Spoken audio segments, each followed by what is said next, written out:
নমস্কার, স্বাগত জানাই খবর 24 এর পর্দায়। নাগরজোলা সিন্ডিকেটের সুরজিৎ স্মরণ শ্রদ্ধা জ্ঞাপন পর্বে উদ্যোক্তাদের দাবি প্রকৃত জনসেবক হারালাম। সুরজিৎ দত্তের অসমাপ্ত কাজকে এগিয়ে নিয়ে যাওয়ার আহ্বান বলাই গোস্বামীদের।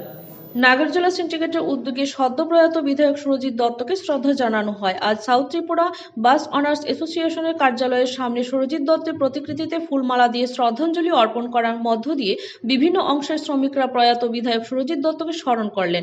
সংশ্লিষ্ট কর্মসূচিতে বলাই গোস্বামী, অভিজিৎ মল্লিক প্রমুখ নেতৃত্বরা উপস্থিত ছিলেন। গোটা বিষয় নিয়ে আয়োজকদের তরফ থেকে দাবি করা হয়, সুরজিৎ দত্তের প্রয়াণের মধ্য দিয়ে একজন প্রকৃত জনসেবক হারিয়ে গেছে। তাদের আরও দাবি, সুরজিৎ দত্ত অনেক স্বপ্ন দেখেছেন, স্বপ্ন বাস্তবায়িত করেছেন এবং আগামী দিনে আরও অনেক স্বপ্ন ছিল সুরজিৎ দত্তের, যা পূরণ করে যেতে পারেনি। তারা আশাবাদী, সুরজিৎ দত্তের দেখানো পথে আগামী দিনে সাধারণ মানুষের পাশে থেকে প্রয়াত বিধায়কের প্রতি প্রকৃত শ্রদ্ধাঞ্জলি অর্পণ করা যাবে। এই ধরনের একটা লোক আমাদের মাঝে আজকে নেই।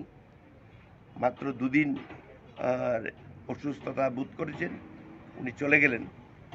এই কিছুদিন আগে আমার সুযোগ হয়েছিল, সৌভাগ্য হয়েছিল যে একান্তে বসে ওনার সঙ্গে কথা বলি।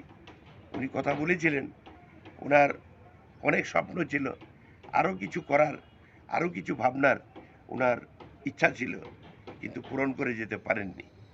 আজকে আমরা এই অনুষ্ঠানের মধ্য দিয়ে আমি অনুরোধ করব যে ওনার যে দেখানো পথ, মানুষের জন্য কাজ করা, মানুষের সেবা করা, মানুষের দুঃখের সময়, মানুষের বিপদের সময় পাশে থাকা, এটা সবচেয়ে বড় কথা।